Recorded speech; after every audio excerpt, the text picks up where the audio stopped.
What's going on, guys, and welcome back to another live video. Like I told you guys, I promise you guys, I'm going to be doing these every Friday, 3 p.m. Eastern time, and Saturday, 5 p.m. Eastern time. So yeah, I'm back now. I'm back. If you guys have any questions regarding aircraft maintenance engineering, I'm here to answer your questions. My main goal here is to guide people through, answer your questions. And I believe this live video is gonna be a good way to interact with us. So yeah, you guys have any questions regarding aircraft maintenance? Sorry, I just gotta fix my audio. It's a little bit. 1 second.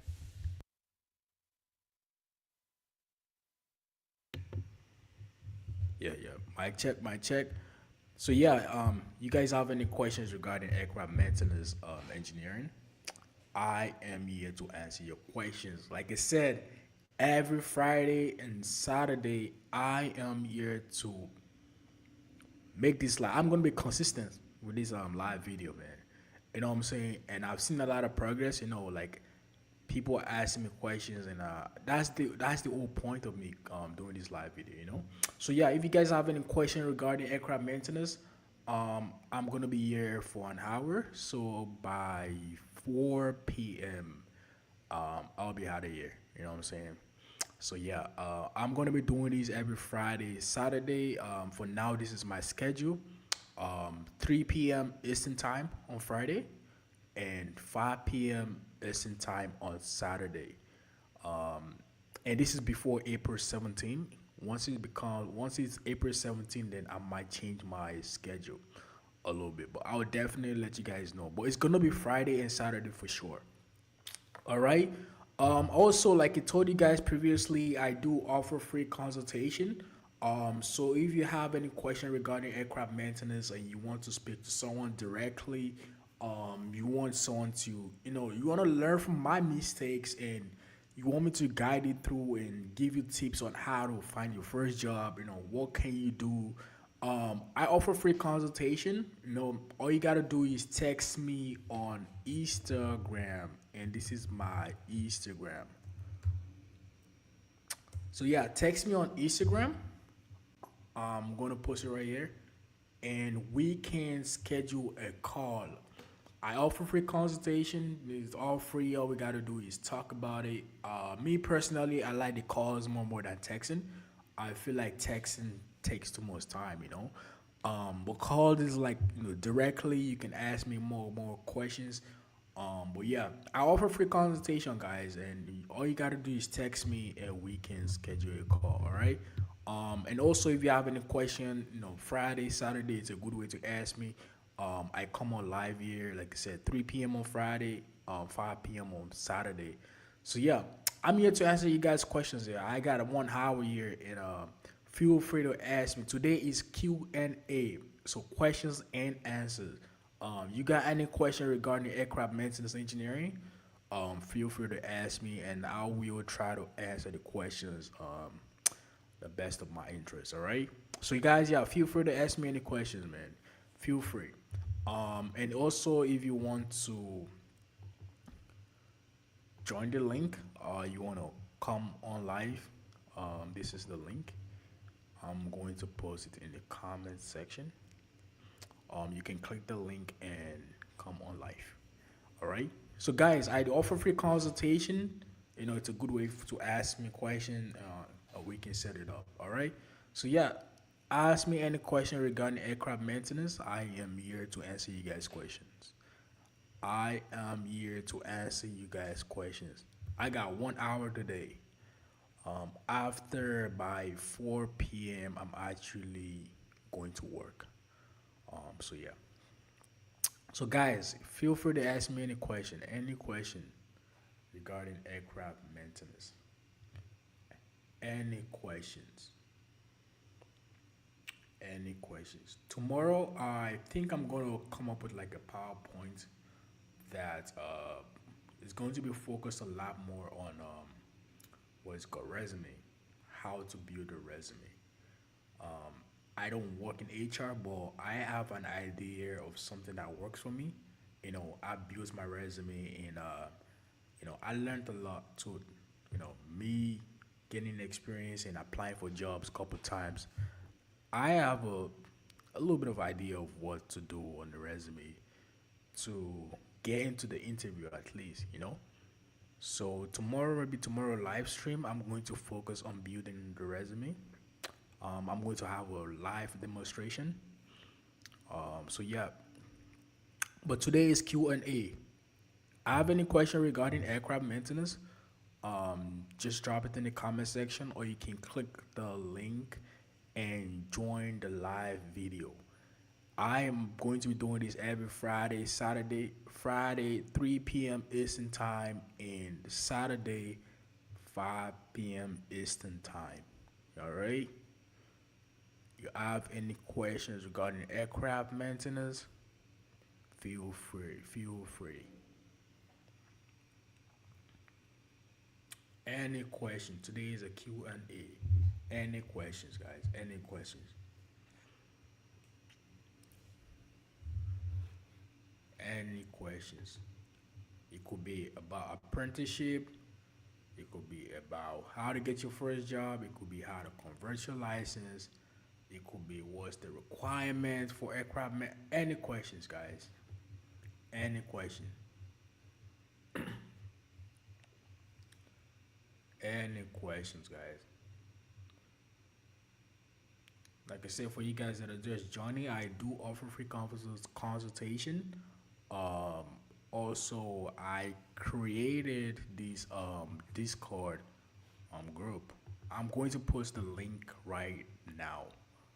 I created this Discord group, um, and this is I feel like it's a good way to build a community. Um, I'm going to post the link right now. Why is it not showing the link?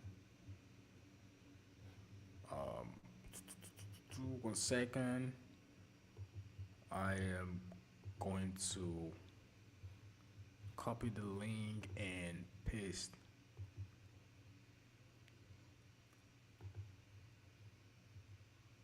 the link.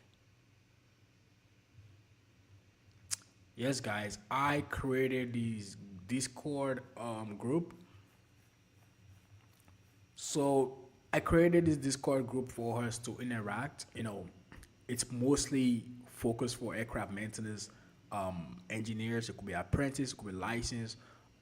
It's going to be a community where we can just connect, interact, help each other out. Ask questions. Um, you know, it's like all of us in that group are gonna have the same goal, and we are aircraft maintenance or trying to become an aircraft maintenance engineer. So I feel like it's gonna be a good way for us to interact.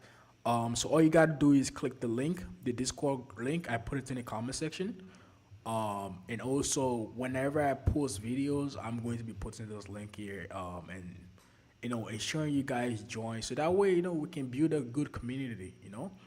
And help each other out. You know what I'm saying? This is something I did not have when I started my own career. I did not have all these tools. I didn't have anyone that was going to direct us like this. So I feel like this is going to be helpful. And one of the main reasons why I actually created these was the last time I went live, which was last week Saturday. A guy was asking a question regarding of how to find an internship. And someone that already had the experience recently actually gave him some tips that, oh, this is companies hiring for internship. You know what I mean?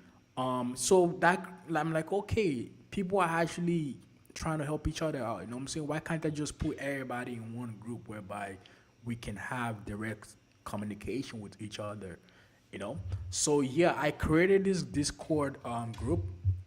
It's called Aircraft Maintenance Engineering Community. All you gotta do is click the link, join the Discord group, and whenever you have an idea or opportunity that you feel like it can help somebody else, feel free to post it there. I am going to be posting also there, but not as consistent. But I'm going to be posting there also if I find any opportunity that can help people out. So yeah, Guys, join the Discord group. I feel like it's gonna be really, really helpful for everybody. Um, you know what I'm saying? But yeah, so we got one question. Is it difficult to study aeronautical maintenance engineering?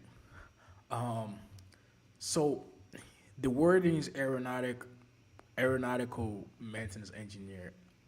Aeronautic engineering is different from aircraft maintenance engineering. Aeronautics engineers are more focused on designing aircraft. Um, but aeronautical engineering can be a little bit difficult. Like I said, it's a lot of calculations. That's what I'm trying to even study right now in school. So right now I'm doing mechanical engineering, and after I'm going to further my education in aeronautical engineering. But aeronautical engineering could be a little bit difficult. It requires a lot of calculations, physics, aerodynamics. But aircraft maintenance engineering is medium, not too hard, not too difficult. And there's a lot of factors that play, right? It depends on how dedicated you are. You got to study. It's not going to be an easy course whereby you don't study, but it's also a course that you don't have to. There's not a lot of complexity in when studying aircraft maintenance engineering. You know what I'm saying? But you still got to put a lot of effort in order to pass. And one of the reasons is because before you graduate, if you don't pass all your courses 70% and above, you don't get accreditation. And what's the whole purpose of accreditation? Accreditation is a proof that shows Transport Canada that you already passed all your courses 70% up, which is the minimum requirement. And it's also going to help you out with your licensing. So once you graduate with accreditation, you are going to write just one exam, and which is the Canadian regulation exam. But if you don't graduate with accreditation, then you gotta write four exams. And I'm telling you, those four exams are not that easy. It's a lot of practice, but the course exam is pretty easy. And also with accreditation, it's going to be a little bit more easier to get a job. You know what I'm saying? And that's because companies prioritize people with accreditation. So that's why I tell people graduate accreditation. It's a really important decision. But yeah, aeronautical engineering is different from aircraft maintenance. Aeronautic is focused more on designing of the aircraft, but aircraft maintenance is focused on maintenance, making sure the aircraft is airworthy for the next flight. So we got one question. He says, I am studying in aircraft maintenance engineering in Pakistan, and the university offer us to study 2 years in Pakistan. In the third year, you will go to the UK for the top up degree. So kindly guide me. So yeah, every company, every country has their own what is it called? Setups, their own, the way they do their own stuff. In Canada, it's a little bit different. I don't see why you gotta go from Pakistan to the UK though to study. But if they do offer that, then definitely it's a good decision because if you can go to the UK and study in the UK, I believe that will help you out if you're trying to get the UK license, and which is different from the Canadian license. But the UK license, uh, if you can study in the UK, I believe you'll be able um, to to get a license in the UK. But the problem is, right? I don't know why can't the school just have the old course in Pakistan, you know? Because you said they offer also study 2 years in Pakistan, and the third year you will have to go to the UK for the top degree. I don't know why that's the setup. For most countries I know, they have everything provided in that same organization. You don't have to go to like a whole different country to finish your education. But yeah, if they do offer that, I believe it's a good one because now you have the Pakistan experience, but you also have the UK education experience. And that will really help you out if you're trying to, let's say, get your license in the UK, because the UK license is there. There's a lot of opportunity in the UK. The pay is better. You know what I'm saying? But yeah, I say it's a good one, man. And if you need more advice, like I said, you can text me on Instagram. We can schedule a call. Let's schedule a call and talk about this. I can help you out with this and guide you through with the whole process. But every country has different policy, different regulations, different ways they do their own thing. It's so different. So we got one question: is the PPE the AME where like covers Google Boot One in school? Yes. So some courses, some practical courses you guys will do in school, will require you wearing your PPE. When I was in school, I had this course called sheet metal, right? And it was mostly focused on the structural part of maintenance. So we had to wear our safety glasses, safety shoes, sometimes covers. But yeah, it's you gotta it's something you gotta buy when you're going to school, because you're going to be doing some practicals for sure, and they require you to actually have those safety PPEs. It's there for a reason, to protect you, to make sure you're safe. But yeah, you're definitely gonna be wearing coveralls, googles, and boots in school, and that is because most of you're gonna have practical classes, and most of the practical classes requires you to wear that. Hey, what's going on, America? Yeah, funnyology. Yes, text me on Instagram and we can talk about, or you can write your question a little bit more clear in the comment section. But text me on Instagram. We can schedule a call, man. I can, give you my advice and understand your situation a little bit more. Because I don't see the reason why you have to study in Pakistan for 2 years, then go to the UK to study one more year. Usually, most countries that offer this program, they have everything done in one institution. You don't have to, unless if you're trying to get like a master's or something else. Because I know this course sometimes in some countries are actually it's a degree program. It's an actual degree program. But in Canada, the UK, this is more of a diploma program. So yeah. Text me on Instagram, Phoniology, uh, at Peter Janet, and we can schedule a call and talk about your question a little bit more. I can see how I can guide you through. It's all free. You don't gotta pay nothing. We just gotta work out the same date. Um, so yeah, we got one question. Can you talk about the job offer in Canada? I don't have Canadian license, but I'm licensed in my country.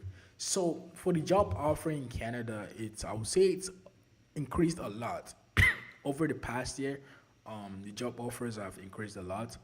Um, but because you don't have a license in Canada, a Canadian license, sorry, it can be a little bit hard to get a job offer yet, and that is because you're not only dealing with when it comes to that, you're not only dealing with the company, but you're also dealing with the Canadian immigration. You know what I mean? Unless if you have the right to work in Canada, then yes, it's going to be way more easier. But if you're in your country and you're looking for a job, right? It's going to be a little bit hard because this how companies hire people. Let me explain this. This is how companies hire people from outside the country, right? And I don't think this program is available anymore. It's called LMIA, right? So basically, if let's say I have a company, right? I have a company, and I can't find anyone that applied for that specific job, right? Then I have to go to the government and tell them like, hey, I have posted this job online for like 30 days or 60 days, and no qualified candidates have applied for this job. Um, Now I have to apply for a LMIA that gives me the right and authority to hire people from outside the country, and this is the company got to pay for it. So once the company start hiring people from outside the country, then they give you a job offer, and that's when they apply for like a work permit for you. But without the company having that proof to hire people, having that proof that people have not applied for the job that are Canadians, then it's gonna be hard for the companies to start going outside the country to hire. But the problem is there's these maintenance guys here in Canada, and they gotta prioritize those people first before they start hiring people from outside the country. But I know the best way to, if you're trying to get a job from outside the country, the best way I usually tell people is to focus on MRO companies. So companies that perform every check, H check, C check. Those are the companies that I know personally usually hire from outside the country. You can send them your resume. If you have the type course, it's even a plus. So from what I know, the most common type courses are the that has a lot of opportunity. The 320s have a lot of opportunity. The 33737 has a lot of opportunity. The 220 has a lot of opportunity. So if you have a license and you have one of those type courses, look for any MRO company in there that that do a lot of every check and C check, and try to send your resume and try to tell me the whole situation. I have seen people doing that and it work for them. I The only problem is you're not only dealing with the company, you're also dealing with immigration, and which is two different sectors. That's the only problem. Unless have a job or you have a work permit in Canada that gives you the right to work in Canada, then yes, it's going to make the process even more faster. But if you're not in Canada physically, then you're outside the country, then it's gonna be a little bit harder. Another option to give you more opportunities, if you can try to convert your license to the Canadian Army license. And to do that, you got to contact Transport Canada first. Then, they'll tell you the required documents. They usually ask for you like your school background, your school documents, the company you're working for, and the minimum requirements is 4 years. So you have to work as a licensed person for 4 years before you can apply for a license conversion. But yeah, that's the whole process, man. It's not easy, and that is because they gotta prioritize people that are in Canada, residents of Canada first before they start hiring from outside the country. But if you're still looking for offers like this, you want to focus on companies that perform every check. C check, H check. Those companies usually look for people a lot, especially licensed people with experience. So yeah, and it's a plus if you have the type course.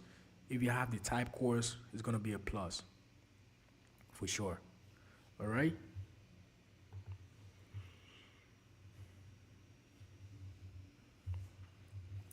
So we got one question from Frank. It says, "I am 18 years old and I will start studying in June at BCIT. For my age, will I easily get my apprenticeship in Vancouver?" Age to start as an apprentice, there is no age limit. The only age limit is to get your license, which is 21.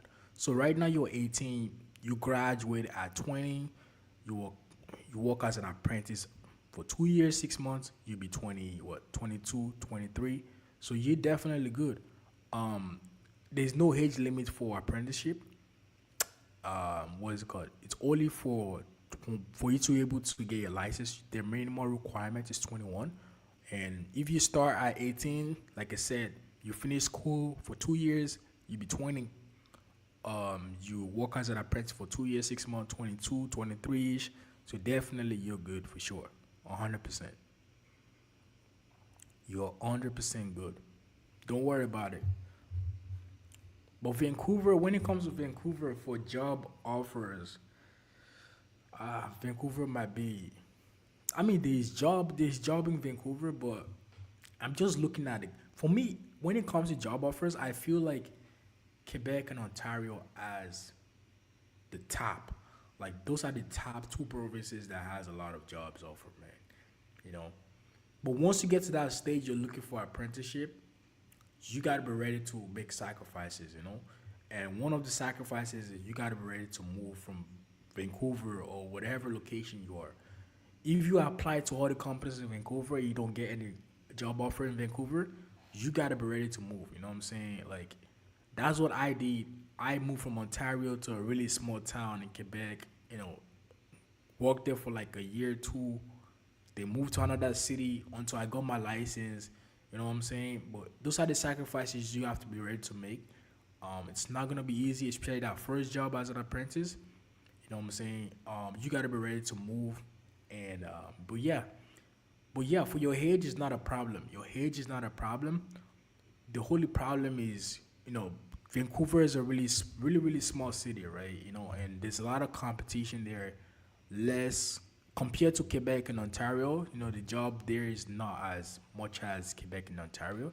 So once you get to that stage of looking for an apprenticeship job, then I would definitely recommend you to open your don't limit yourself to Vancouver.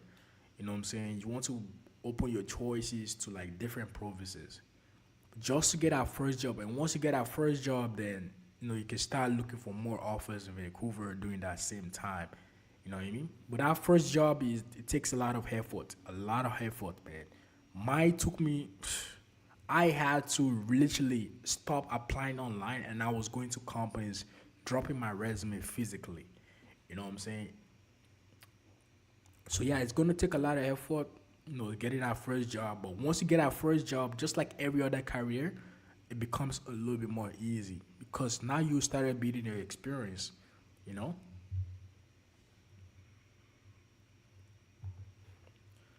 So we got one question: do I need to buy tools right away when I graduate and looking for an apprentice job?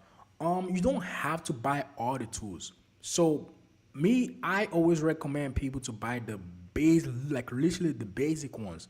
So I actually made a video on my channel that lists the tools I always recommend apprentices to buy. But I'm going to say the tools here too. So you want to buy, of course, your set of wrenches. That is something you're going to be using like literally almost every day. You want to buy your screwdriver, no, your Phillips screwdriver, your flathead screwdriver. You want to buy like a ratchet, socket, extensions, side cutters, lock wire cable, lock wire gun. Those are the basic pliers. Those are the really really basic tools you need, right? Then after once you start working with the company for a long time, then you can start seeing the tools you actually need, and you can start building it up with time and experience. But you don't have to buy all the tools right away. Just buy the few ones, like set of wrenches. You can literally get them from Canadian Tires. I got my couple years ago for like what, 20 $30. You can buy a ratchet. Don't need to buy no snap on. You can get a really basic one from Amazon. I got really nice set of Amazon ratchet for like $20. Get like socket, get the 12 points, get the 6 point socket, get your side cutters, your lock wire cable, lock wire gun, pliers. Those are the tools you need starting off. Then once you start working, you start building experience. You can start figuring out, okay, what tools do I need during my career. You know what I mean? And that's how you build your toolbox. And actually, you don't need no big toolbox starting off. I see some apprentices, they have this small bag. Starting off they have this really small bag. Then with time, they bought their own toolbox. They started, building up their tools. And that's how it's meant to be. You don't have to go fancy or buying big ass toolbox or anything. You know what I'm saying?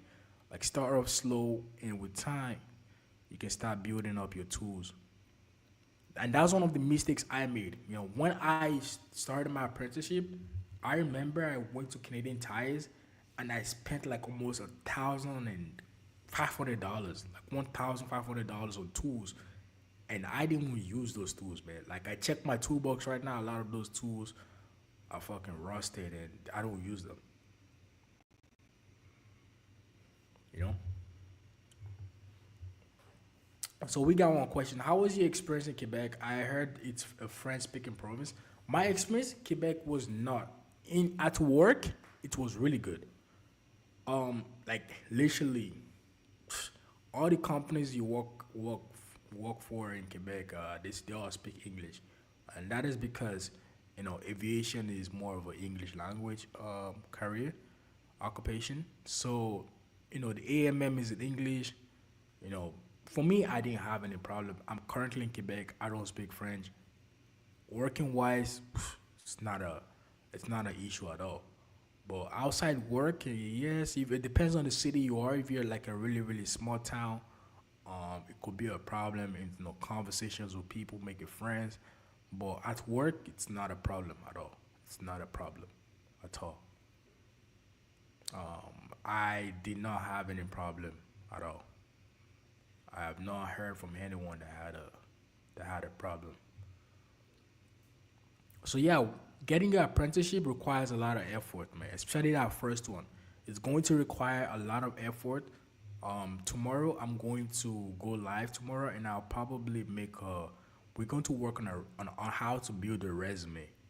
How to build a resume. I'm gonna give you guys some few tips of some stuff that really helped me out building my resume. You know, like I told you guys, man, I'm here to give you guys as much as I know. I don't know everything, but like the little I know, I'm here to share with you guys and help people out. Because I was looking for information starting off my career, could not find that many information. You know what I'm saying? But yeah, if you guys have any questions regarding aircraft maintenance engineering, feel free to drop it in the comment section. And guys, I offer free consultation. Free consultation. All you gotta do is text me on Instagram at Peter Jandet and we can set it up. It's all free. You don't have to pay for anything. You don't have to pay for anything. It's all free. I'm currently working on the website right now. It's going to be for people that are trying to write their license examination. It's going to have hundreds of questions, practice questions. Eventually I'm going to evolve and build that website to like a course whereby you guys can study and it's help you guys pass your exam. You don't have to do that exam 2 3 times. You know what I'm saying? You do it once, pass, that's it. You know what I'm saying? But yeah, I'm gonna come up with this website. It's almost done. I spoke to the guy that is helping me out. I believe by the end of April or May, should be done. Should be done. But it's gonna have hundreds of questions, so you guys can practice on, and help you guys out, man. So yeah, if you guys have questions, please feel free to drop it in the comment section, or you can join the live video. But yeah, so we got one question. What do the hours typically look like for as an AME? So for most companies, they do have this schedule called 455. So basically, you work 4 days, you get 5 days off. Work 5 days, you get 5 days off. Work 5 days, you get 4 days off. And which I believe is, I don't see any career having that type of schedule. You know, yes, some companies are a little bit different. Like I said, it depends on the company. But from what I have seen generally in the industry, that is like the one of the most common schedule. Some companies do offer 4-3. So basically, you work 4 days, you get 3 days off. Some offer 4-4. So you work 4 days, you get 4 days off. Some offer 7-7. So you work 7 days, you get 7 days off. But for the most part, the most common one is the 455. So you work 4 days, 5 days off, work 5 days, 4 days off, work 5 days, get 4 days off. And it's usually a 12-hour shift, 12 hours, long hour shift. A lot of the bigger airline companies, it's going to be overnight, so night shift. So for you guys that, especially for people that are starting off that career as an apprentice, get ready. If you're trying to work for an airline, it's going to be night shift for at least 5 to 6 years minimum, even 10 years to be honest. But if you get a job in like a MRO company, then you might get a chance to work day shift. But yeah, that's the most common schedule. So 455, you work 5 days, you get 4 days off. Work 5 days, get 5 days off. Work 5 days, get 4 days off. Some companies do offer a different schedule, but from what I have seen, that's like one of the most common one, and it's always like a 12 hours shift. So we got one question: how do you deal with working in the winter? Man, this is a good question because personally, I'm not built for cold, man. I don't like cold. I don't like winter. I get sick like whenever I don't get sick easily, but whenever I get sick, it's like terrible, you know. So whenever it's winter time, you gotta get up, wear your winter jacket. I have like 3 4 layers of clothes, and even with that, because you're not only covering your whole body, you gotta cover your fingers, right? So I got this really really nice glove. It's called a heated glove. You can get it from Amazon. I believe it's like what, $50 $60. The time I got it on sale, but now the regular price is like $100. But yes, you can get one of those heated gloves. Heat your hands up when you're working. I got one of those and it's really helpful. But yeah, it's all about covering your whole body. But even with that, sometimes it can be tedious. I I'm not built for winter. I always tell people I like summer more when it's hot, but I live in a country that has winter and summer. So yeah.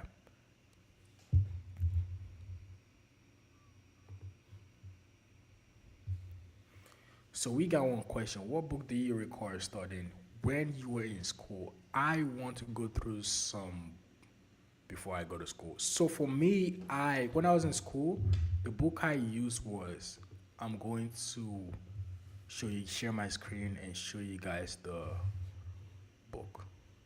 It's called Japison textbook. How do I share my screen? How do I share my screen?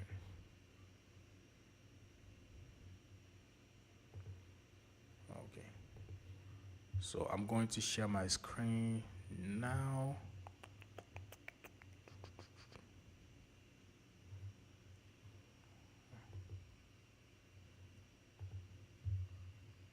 Dang. Why is it not? Why is it not sharing my screen? Okay. Let's do this one more time. Okay, share screen. All right, I'm gonna share my screen now. Uh, Jabison. Yes. So share. So yeah, it's called Japison textbook. The one I use specifically, let me see if it's this one. Just make sure it's not this one. Yeah. So the one I use specifically was so they have different type. They have the power plant, they have the airframe, and standard. Let's see. Yeah, so this is the one I used when I was in school, and it's really really helpful, not only for school, but for your license exam for you guys that are gonna write the 4 exams. This is the Japanese books I use. So they have 3 types. They have the power plant, they have the airframe, and they have the general. But yeah, what is it called? It's a pretty helpful book, especially studying for this program, man. Like if you study these before going to school, then man, it's going to be really, really, really helpful. But yeah, that's pretty much the textbooks that really helped me out when I was studying for school. And I usually recommend people, especially for writing your examination too. These books are really, really, really, really helpful, man. Really helpful. All right. So yeah, how do I start this shit? So Jefferson's that book.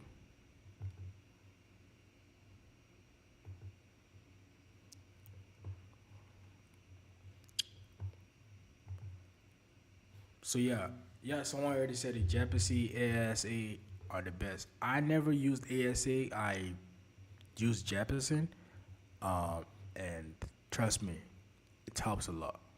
It helps a lot. All right. And the good thing is they have a bunch of questions too at the back, so you can practice those questions also. So yeah, guys, if you guys have any questions regarding AME, feel free to drop it in the comment section. I said it earlier for you guys that are new. I created this um, Discord group. I'm going to put the link again. So I created this Discord group, and I'm going to copy the link and paste now. I'm going to paste the link. So I just pasted the link right now in the comment section. So the Discord group is for people that are trying to connect. It's for we aircraft major because I feel like we don't have a community. You know what I'm saying? I feel like it's a good way for not only for apprentices but licensed people that have experience. It's for us to all connect, man. Connect to each other. Ask each other questions, help each other out, and share information that is valuable to each other. And that's why I created the Discord group. I created it yesterday, so if you want to join, it's a good way. I think I didn't have these opportunity when I was in school, so all you gotta do is click that link and join the group. I'm gonna post it again. Like I'm gonna be posting it on my um what is it called on my live videos now. So join the group. If you have any information that is gonna be helpful to somebody else, or a job opportunity, is anything, you know, post it. I'm going to be posting frequently also. But yeah, it's going to be useful for helpful to everybody, and it's a good way for us to build a strong community, share information, share opportunities, and help each other out. All right. So yeah, you guys should join the group if you find it interesting, and yeah, and I appreciate you guys, man. Appreciate it. So we got one question.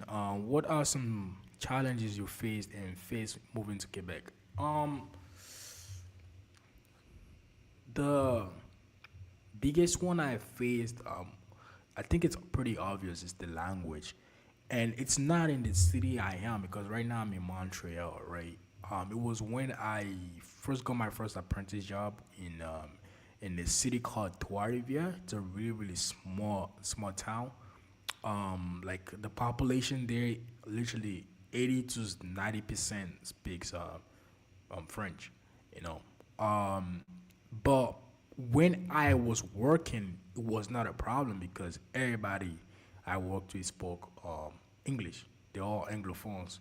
But outside the city, it's a little bit hard to make friends, communicate with people sometimes because of the language barrier. And that's the only problem I faced moving to Quebec, and also for the taxes. The taxes here is really high. The tax in Quebec, it's really really high. I believe it's like the highest in Canada. But yeah, those are the pretty much two challenges I faced. Apart from that, I like the city, man. Especially summertime in Montreal, man. A lot of activities to do, and that is life. We work too much. You got to be able to have that balance with life and your work life too. But yeah, those are the only challenges I faced. The language, but bigger city like Montreal, it's not a problem because literally 60 to 70% of people speaks English here. But if you get the job like a really small town of Quebec, then it might be a problem.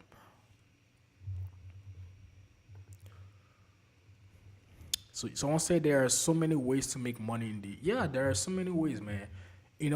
Someone actually yesterday on the live video, someone actually brought up a really good idea. I think it was you. Was the person was like what was it called? Um, like aviation or aircraft you know consultant or something like that. So people that do consultation for people that were trying to know how we have the real estate agent. So exactly having the same idea whereby you can sell planes for people, like that is a great idea. You know what I'm saying? Like you being on here me gives you a lot of opportunity. You know, you if you want to start your own company, you can get into contracting. Um, you want to advance into like management. You know what I'm saying? Like the person that wrote these. I found out. I'm gonna share my screen now. Um, It's called Cars for AME. Let me show you guys. I'm gonna share my screen now. The person that wrote this book was actually, yeah, you guys can see my screen. So yeah, the person this is my photo right here. That's crazy. But yeah, the person that wrote this book was actually an AME.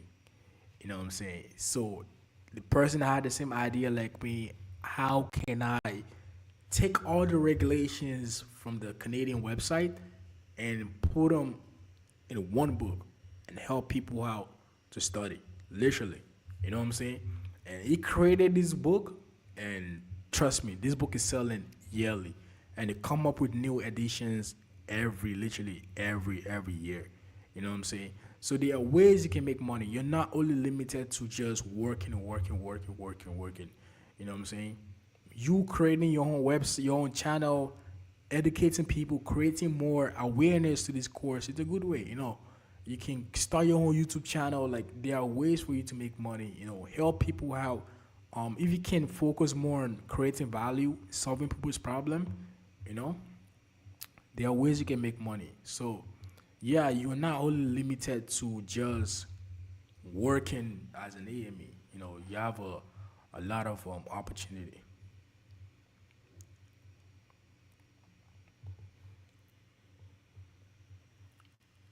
You see, there is someone just said it right now.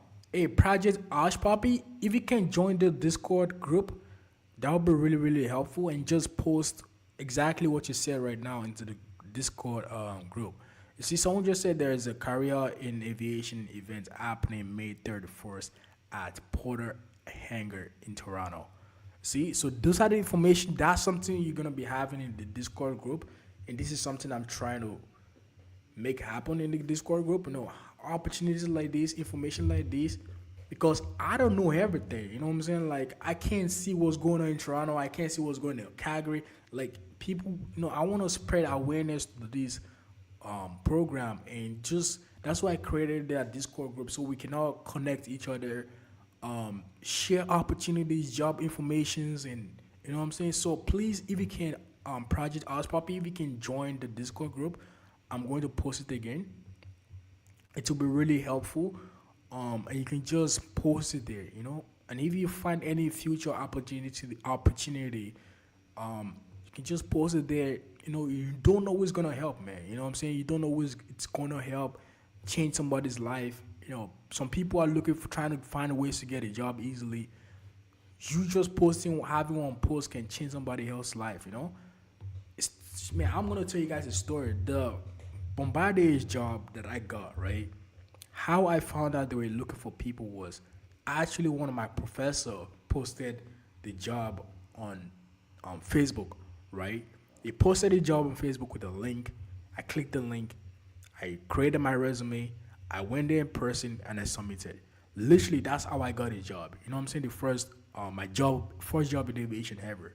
You know, so please, I will strongly advise you guys, and please ask you guys to join that Discord group and share informations like this. It's gonna be helpful, man. It's gonna be helpful for people. You know what I'm saying? Like someone just said, there's an event, aviation events happening in May 31st at Porter Hangar in Toronto.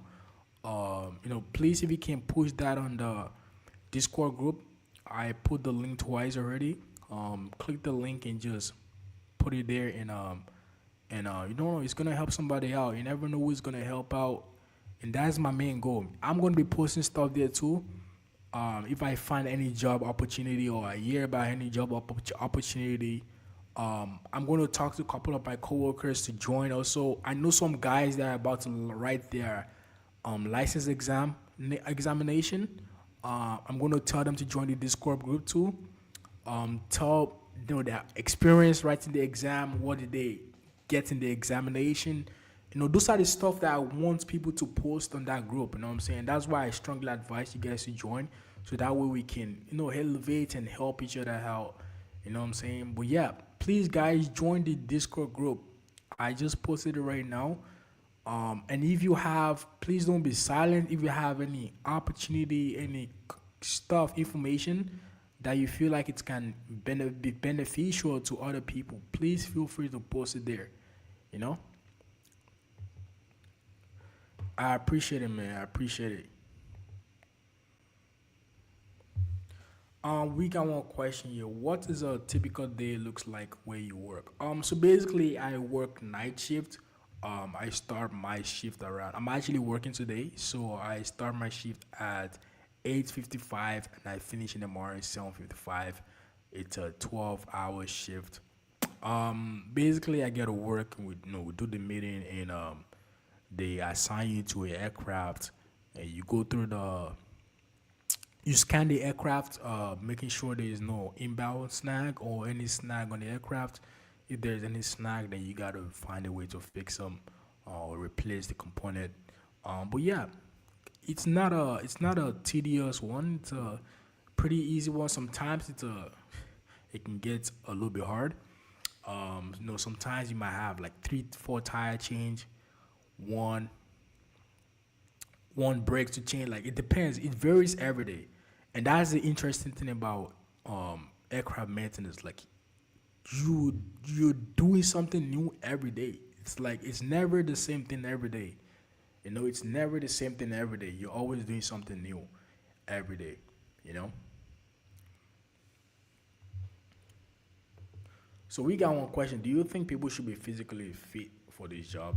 Not really. Not really. You don't have to be around the coma to do this job. Like as far you can lift like what 20, 50 pounds. And nowadays, most of the every tax we do, we have um, we have machines that actually do the job, make the job a little bit easier for us. We have jacks, we have tools that actually make those heavy duty jobs a little bit easy. So for the most part, you don't have to be physically fit. You just gotta be healthy, and that's it. You don't have to be physically fit to be able to do that job. But yeah. So yeah, guys, please join the Discord group, and if you have any information that can be beneficial to people, feel free to put it in the Discord group. All right. I appreciate it, man. I appreciate it. So we got one question. What are the typical interview questions asked? So for apprentice, um, most of the interviews you're gonna be getting, it's nothing technical. I'm telling you, unless if they change their policy, but as an apprentice, I did 2 interviews. When I was an apprentice, I did 2 interviews, and the interviews had similar questions. There was nothing technical. That's the first thing I would say. Nothing technical. So they're not gonna ask you how the aircraft system works. No, they're not gonna ask you that. And I don't think I've heard of any company that do that. Um, but yeah, the questions they usually ask you is, you know, why do you want to work for the company? Really basic questions. Why do you want to work for the company? Why do you choose our company to work for? Where do you see yourself in the next 5 to 6 years working for our company? What are your goals as an apprentice? You know what I'm saying? Really basic questions. How do you solve any confrontation between you and your coworkers? So those are the things they're looking for. They're not looking for any type of technical questions. They're not gonna be asking you, or what is the engine for this aircraft, or what is the hydraulic system. You know what I'm saying? Like really, really basic questions. But once you get your license, then yes, they have the obligation to ask you some technical questions. But as an apprentice, straight from school, it's really, really basic questions. Why do you choose our company? Where do you see yourself in 5, 6 years? What value do you provide? Um, what type? What's your goal? Where do you see yourself? Like after your license, I want to get my type course. You know what I'm saying? Like really, really basic questions. Nothing technical. It's more like a conversation questions. They want to know a little bit more about you, for the most part. You know what I'm saying? And tomorrow I'm going to be going live again at 5 p.m. Tomorrow I'm going to try and focus more on building your resume. I'm not HR. I never worked in HR, but I have an idea of how to, build a resume to a really good frame whereby you can get a job interview. So that's something I'm going to be working on tomorrow. I'm gonna be doing it live, and I'm going to be showing you guys some ideas of how to build a resume. So for you guys that want to learn that, you can come tomorrow live, and we're going to do it together. All right. Good evening, Peter. What's the topic? Today is a Q&A. So you ask me questions and I will answer. I appreciate it, man. For you guys that are new, please join the Discord group. And whenever you have questions, feel free to put it. Whenever you have any type of information that can help somebody out, please feel free to put it in the Discord group. Like I created that group to create strong connections in between aircraft maintenance engineers. You know what I'm saying? Apprentice, license, everyone create the strong connections, and so we can come together and help each other out. You know what I'm saying?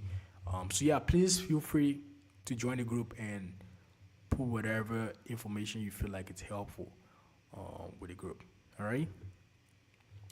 Someone said that, but I'm proud of you, brother. You are doing a great, amazing job educating people about aviation. It was good working with you in BA. I appreciate it, man. I appreciate it, man. I appreciate it, bro. I appreciate it. You know what I'm saying? I appreciate it, man. I'm trying to do my best and just create awareness, educate people, learn from my mistakes, all that. You know what I'm saying? But I appreciate the love too, man. I appreciate it. It means a lot to me, bro. It means a lot.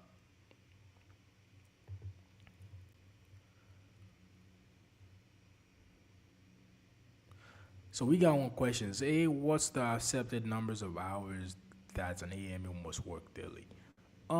It depends on the company you work for, but from what I know, the maximum I know is 12 hours.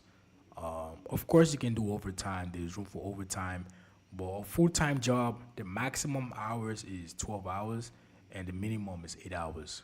I don't think I've heard of any company or seen any company that do more than 12 hours for a full-time job. And obviously there's room for overtime. You can do overtime, uh, but maximum 12 hours, minimum 8 hours that I know of.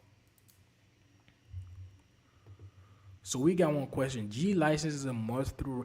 So for this is different, right? If you guys for the G license, for you guys don't know what a G license is, in Ontario we have you have it's a driver license, right? So I tell people, when you're in school, one of the things I usually advise people to get is to get your license, your driver license, and the radio license. And it's the reason why is because if your goal is to work for an airline company, those are the requirements. You have to have your G license and also your radio license. And the reason because you are going to be working in a restrictive area, which is the airport. You know what I'm saying? The restricted area of the airport. So, and you're going to be driving on the airport, the taxiway sometimes, the apron. You need the driver license to be able to drive there. So that's why if your goal is to work for an airline company, you need your G license and your radio license. And to be able to be qualified for the G license, for the driver license, you need the max license. So for Ontario, the max license is the G. So you first get your G1, then you get your G2, and you get your G. Every provinces is different. I'm just talking from Ontario because I have on my Ontario license. But yeah, so since you don't have one yet, it's not a problem.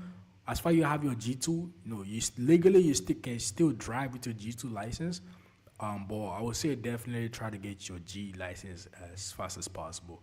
But regardless, you still have your G2 license, then you're still okay. It's not gonna be a problem. So for you guys that are apprentices, I always advise people, man, get that G license and your radio license. It's going to be a really good thing on your resume, and that is because if you want to work for an airline company, those are the minimum requirements, and you have to get those. You know what I'm saying? So we got one question. Do you think Snap-on wrench are good? Any Snap-on tools, I would say it's the best maybe not the best, but like definitely a good quality. The only problem is Snap-on is really expensive. For a Snap-on rent set, you're spending at least $300 for a set. Meanwhile, you can get the same set from Canadian Tires, and the quality is. I got my wrenches from Canadian Tires. I've been using the wrench for like almost 9 years now, and it's not a problem. But the only benefit with having Snap-on is like you get the lifetime warranty. So if your tool gets damaged, you can change it, replace it easily. For me, that's the only benefit. You can really get good quality of tools from other brands and leave them more cheaper. But definitely the wrench is a good quality, man. Even the lock wire plier is a good quality. Anything Snap-on, good quality for sure, good quality. So we got one question. I see a lot of helicopters company hiring. Do you have any experience with the helicopter side of aircraft maintenance? No, I don't have experience, but I know a few things about helicopters, aircraft maintenance company. So if you get a job in a helicopter maintenance company, you're going to be categorized in M1. So you're going to be able to, if you're an apprentice, you're going to be able to get an M1 license. And the good thing about working with helicopter companies is if you're that type of person that likes traveling a lot, it's definitely a good one because you are going to be traveling a lot. So a lot of these companies, like if it's a rescue company and they have to go to like different locations, you're probably going to be following the helicopters to a different destination, just in case there's a maintenance guy you got to do a service check. So you are going to be traveling a lot with an helicopter company, and yeah, I definitely think it's a good one. Especially if you're single, you want to make money, you want to travel, you want to explore. Definitely a good one. I definitely recommend it for sure.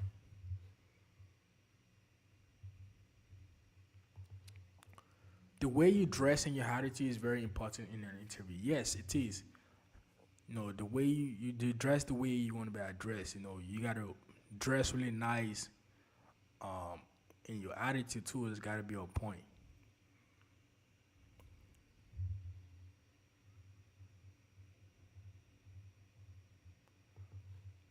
So we got one. It said when I did my interview, I done technical questions, but very simple stuff you learn in school. Like, can you tell me some ATA chapters and what? Okay, can you say what company you're working for? Because maybe they changed a couple years ago. Then because I did not remember. I didn't get any technical questions. If you can say the company you're working for, if you're comfortable with it, then yes. But for me, I did not get any technical questions. I did not get any technical questions. But these are really easy ATA chapters, permanently for like controls. These are pretty easy one. So we got one question. Will getting a degree in aerospace engineering help you earn better as a maintenance engineer? And how is the apprentice salary in Quebec? So aerospace engineering and aircraft maintenance engineering, it's different. It's totally different. Um, you getting your aerospace engineering first, then getting your aircraft maintenance engineering license. I think it's not that beneficial. In terms of job opportunity wise, it's not that beneficial. And the reason why is aerospace engineering is more focused on designing um, aircraft, airspace, anything aerospace. You know what I'm saying? Aircraft maintenance is maintaining the design, um, aerospace, aircraft. It's all about maintaining, making sure it's airworthy. You know, so I feel like you doing it the opposite. So you get your aircraft maintenance engineering license, then get your aerospace degree. Can be a little bit beneficial than you getting your aerospace engineering degree, then getting your aircraft maintenance engineering license. You know, for the salary wise for aerospace engineering, I don't know that much. Actually, let's check it together, guys. I actually not I've not checked that recently. So let's see what the aerospace engineering engineering salary in Canada. Let's check it together, guys.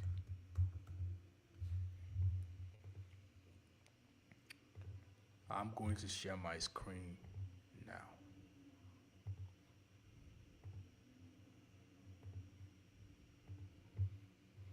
So yeah, so it says in Canada the average salary for aerospace engineer is typically 70,000 to 150,000 or more annually. Um, Entry position starting is 80,000, experience is 150, which is not bad. But I feel like even with your aircraft maintenance engineering, you can make these. To be honest, let's see what says. Aircraft maintenance salary. So typically, an aircraft maintenance engineer can make 70,000 per year to 70,000 annually. Um, and this is just an average. This is an average. You know what I mean? And I'm telling you guys, yeah, there are some companies that pay way more than this. This is I know some companies pay at least 100,000 per year. Way more than this. It all depends on the company, your experience, the type of courses you have. But yeah, starting off like an average, you can make these. I think as an apprentice, maybe you probably make like I don't know, maybe like 50,000, 60,000 per year. And then when you once you get your license, then definitely goes up to like 80,000 to like 100,000 for sure. I know companies that pay um, at least like 100,000 a year, and even more. You can make as a contractor. Let's see. As a contractor, you can make at least 200,000 easily. Okay, this is bullshit. I know there's no you can't get a contracting for 23 dollars an hour. No. Let's see if we can find some contracting jobs. Right, we can do it live. Let's do it live together. Let's see. Aircraft maintenance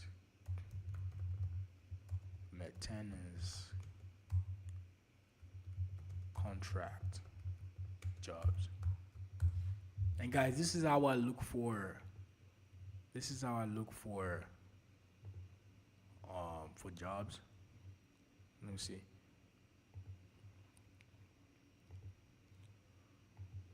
Let's see if I can find any salary. So we got what new ones 1 day ago. We got one licensed aircraft maintenance engineer. The company is called JMC Aviation, and now they're looking for a Q400 endorsement. Uh, Available ASAP. See, there's a lot of opportunities here, man. They don't say about the salary. They're not talking about the salary. Let's see which one again. Um, so Aerotech, AME technician. Let's see if we can find the salary.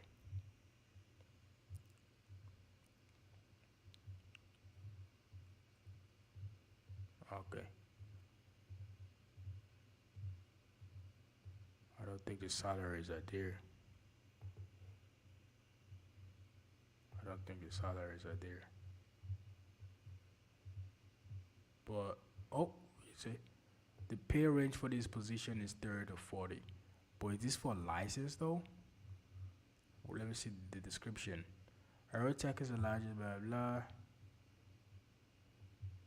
You see, this is for apprentice. This is for apprentice. So as an apprentice, this company is paying 35 to 45. I wonder what they pay licensed people. I wonder what they pay license. This is not license. It does not say license. This says mechanic. And it looks like you're gonna be working in like a assembling company from what I have seen in the description. Let's see. Yeah, it's not a maintenance. It's an assembling. It says inspect and maintain mechanical system like that. But yeah, that's how I look for jobs, guys. I just go online, but to get those really good opportunities, it's a lot of word of mouth. Um, you get it from friends. But yeah, as an apprentice, you can make at least 50,000 a year, even more. Says a friend of mine got rejected because he wore ripped jeans too. You gotta dress. You have an interview. You gotta dress. Corporate. Formal. You can't be wearing ripped jeans, short sleeve. Like you can't wear that. You gotta be the way you present yourself is really important. Hello, what's going on? I'm doing great, man. How are you?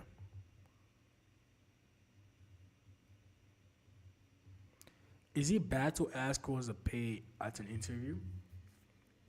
Actually, they will ask you this first. They will ask you what are you expecting for this position. They will tell you during the interview. They will tell you they will tell you the whole pay. They will tell you uh, what is it called, what you're looking for, and whatever they will match it up. They will tell you their offer, and if it's something you guys come into agreement. And but usually this is after they accept you, and they usually ask you during the interview like, oh, okay, what's your expectation for pay? And you tell them, hey, this is my expectation. And if they accept your interview, they tell you their offer and see if it's something you're comfortable with.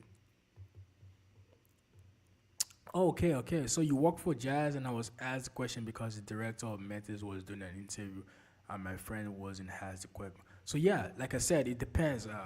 When I did I was not asked any technical question. You know, I was not asked any technical questions at all.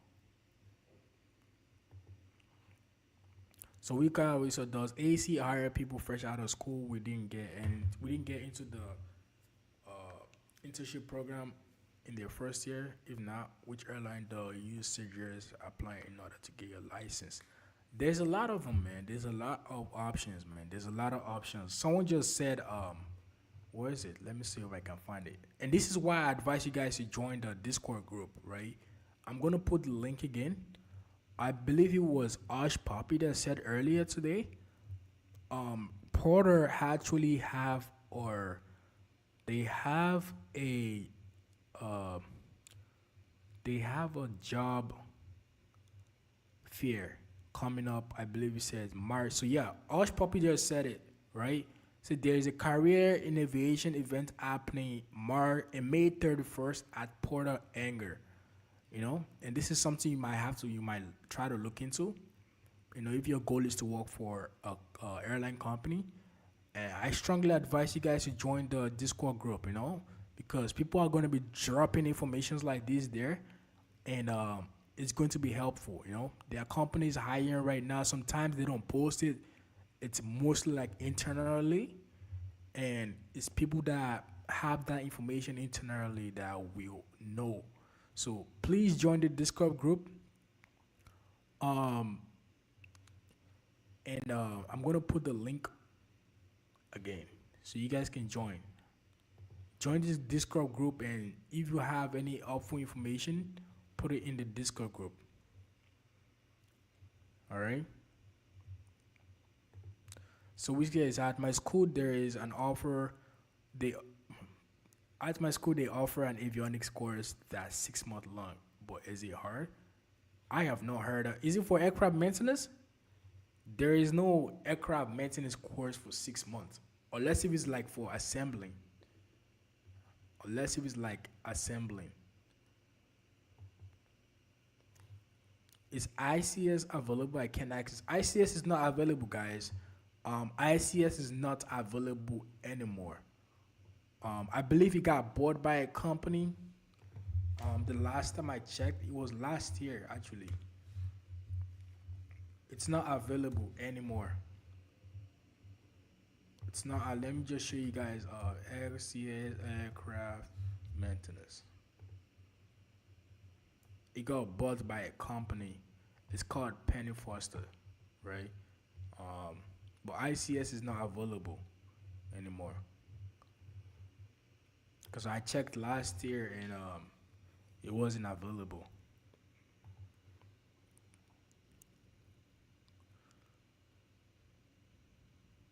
So to work in a company in Quebec, like I said, it's not mandatory to learn French. The company they don't have the obligations for you to learn French, because the AMM you're gonna be working with, everything is gonna be English. So I don't see the reason why they have the obligation for you to learn French. But outside the company, they it can be a problem, especially if you we're working in like a really small town. Might be a problem. But for most company, no, it's not an obligation to learn French. Yes, it's a plus if you know how to speak French, but it's not mandatory to learn French.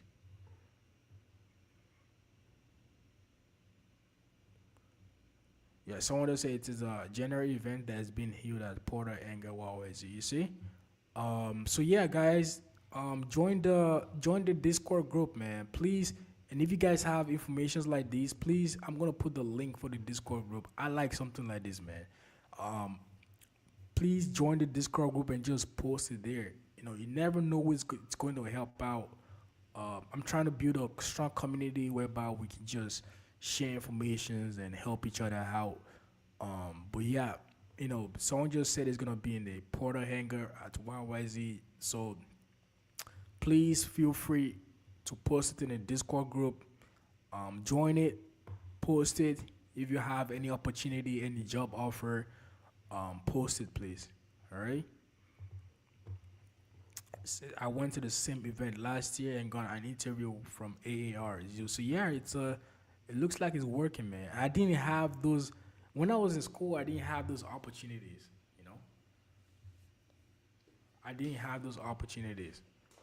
Job fair. So that is because the shortage of people. They need more people. That's why they have this job fair. So please post it on the Discord group. It's gonna be helpful to somebody. Oh, okay, okay. It's an extra course. So a 6 month extra course. Um, I didn't do that when I was in school. Um, I never really liked avionics, man. When I was in school, I was not a big fan of avionics. So you know what I'm saying. So you asking the wrong person, but I don't think it's gonna be hard. It's not. It's not gonna be hard. It's not gonna be hard. I've never been a big fan of anything electrical, so that's why I did not do avionics. So yeah. So we got one question: is it worth trying getting multiple license like M1, M2, M2E? Yeah, it's always a good thing to get multiple license. In terms of um finding job opportunity. Getting offers. Always a good idea. There's no limitation. For me, I always prefer people getting one license first, build their expertise with that license. So if you get your M2 license, you're gonna be working on turbine engines. Try to build your expertise on turbine engines. I would say like couple years, at least 7 to 8 years. Then after, if you get tired of M2, then you can go to M1. Get your M1 license, or you can go to E, get your avionics license. But I always recommend building your expertise with one license first. Then after, you can always try to get other licenses. But it's always a good idea having multiple licenses. There's no limit. And the good thing is, once you have your M1 and M2 license, automatically you get your S license, which is your structure license, and your E license, which is your avionics license. So there's no limitation. It's always a good thing to have multiple licenses. So yeah, hey guys, I think I have 5 more minutes. I actually have work today, and I gotta get prepared for work. But I'm going to answer all the questions, and I'm also gonna be back tomorrow. Tomorrow 5 p.m. Eastern time. So my schedule is gonna be 3 p.m. on Fridays and Eastern time, and 5 p.m. on Saturdays, and that'll be Eastern time. All right. And if anything changes, I'm going to definitely let you guys know. So we got one question. I am graduating from school with accreditation. I have an REC and an ROCA, but I have zero related experience. What do you suggest? Um, I think you got good things, man. You got your REC already. For what airport is it for? YYZ or YUL? Like, what airport do you have your REC? Um, and there's got to be a reason why you have your red because you probably work for a company that works in the airline. But yeah, you have your radio license already and you have your rec. You say YYZ. So I definitely think it's a good one. It's a plus, right? For me personally, I always you're already in the field, so you're already in aviation, and regardless of where what department you are, what company you're working for, you're already in. So how can you get a job? And this is by building relationship. So you're already in YYZ, for example, right? Try to look for maintenance companies or maintenance guys that do maintenance. You see them every day. If you can talk to one of them, hey buddy, I went to school for these, and this is how some of my friends in school actually got their job, right? So some companies do have these opportunities for internet transfer. So let's say you get hired as a cabin cleaner, right? Um, you work there as a cleaner, and let's say you work for this company, airline company, as a cleaner. After like a year, once you graduate from school, you can actually do an internet transfer from cabin cleaner to aircraft maintenance. You know, all you gotta do is just do the internal transfer. You don't have to re-up. Like those are the strategies some people use to get a first job. So you already working in the airport, it's a good sign. So all you gotta do is try to build relationship. By talking to people like, hey buddy, I just graduated from school. I'm looking for a job.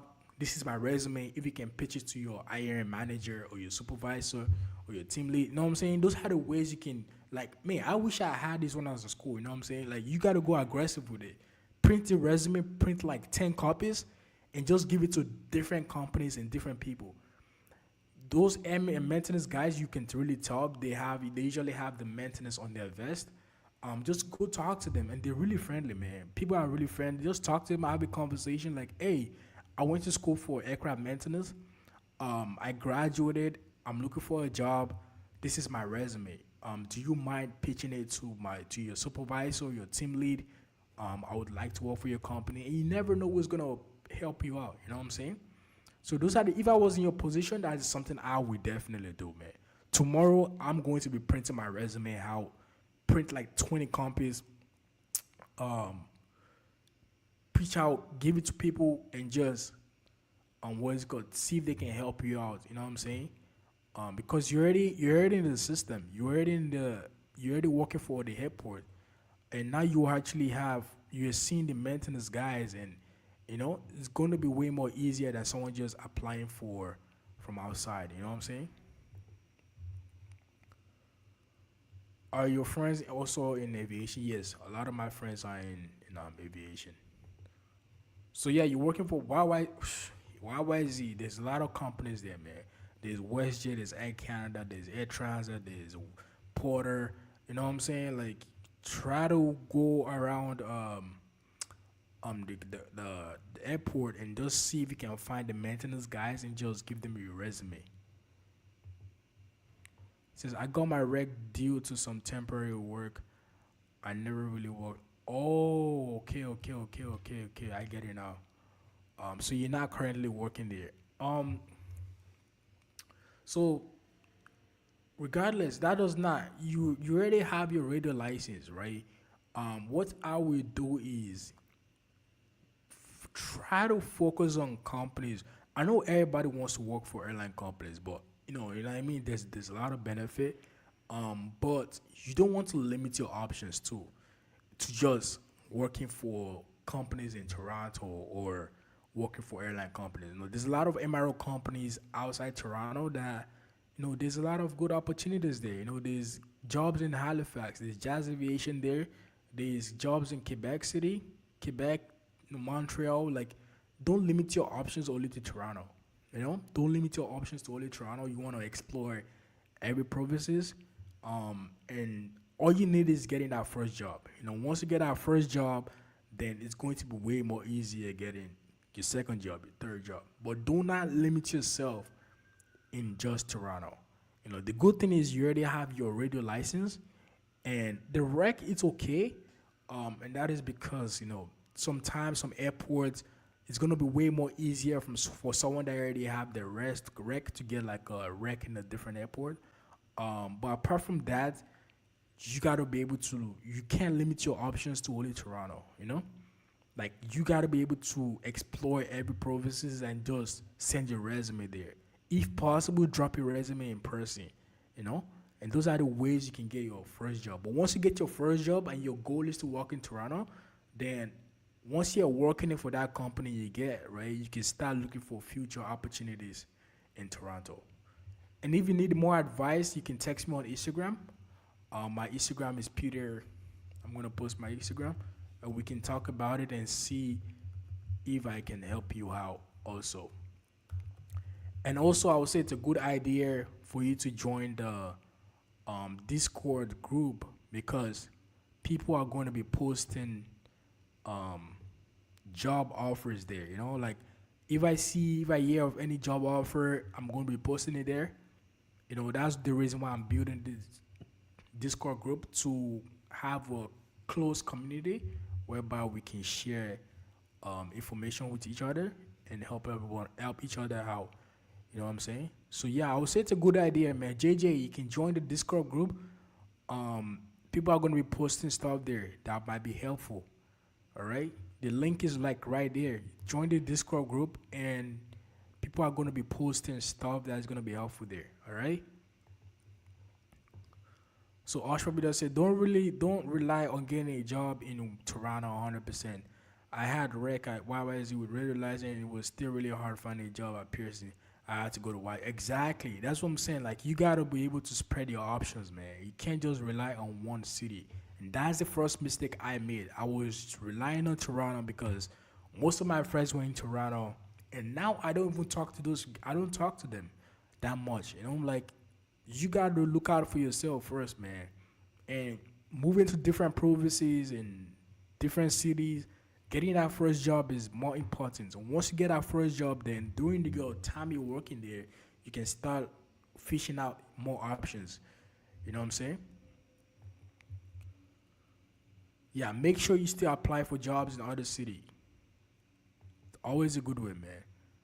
So yeah, guys, please join the Discord group, and if you guys have information that can be helpful, please post it there.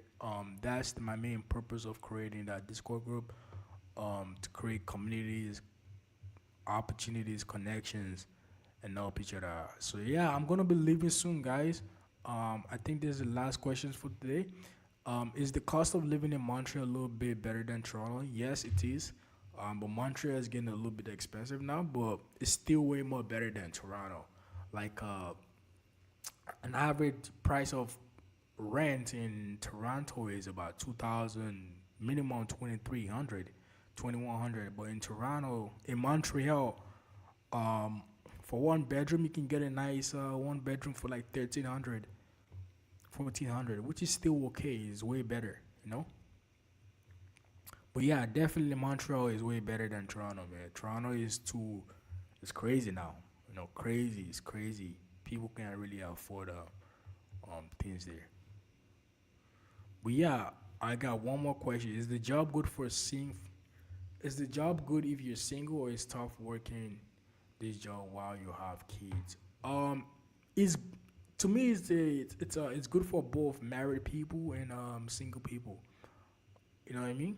It's to me it's good for, like, there is no, it all depends on your priority, right?